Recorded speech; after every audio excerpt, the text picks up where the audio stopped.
Hey everyone, my name is Chris. Thanks for checking out the video today. What I'm going to show you is how to activate remote engine start inside of your new BMW. So very first off, a couple of things just to keep in mind. Most of our vehicles have remote engine start, these days, but it is definitely important to connect with your local BMW center just to make sure your vehicle has it, because we don't have to go back that far where it actually wasn't a common thing. So remote start in some cases is still bundled in a package. Sometimes it's still standalone. A lot of our vehicles have it already in there, but I would definitely make sure that the car has remote start 100% before you start looking around for it. If you have a hybrid or if you have an electric car, remote start does not exist in those cars.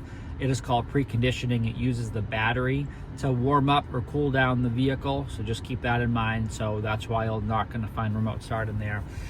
But let's go to it. So what we're going to do is we're going to touch the fan.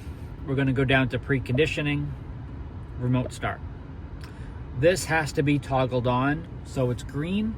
If it's not green, that means the system is kind of defaulted off. The vehicles come to your BMW center off. There are idling laws. They're all going to vary depending on what state you're in. You have to make sure that you understand what those laws are, and you're making sure you're abiding by that before you turn this on.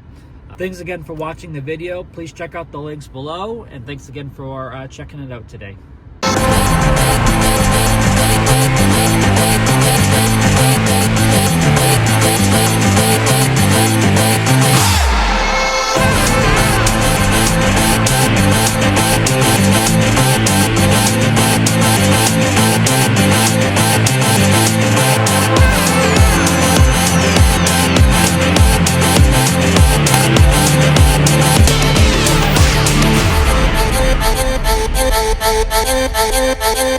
Thank you.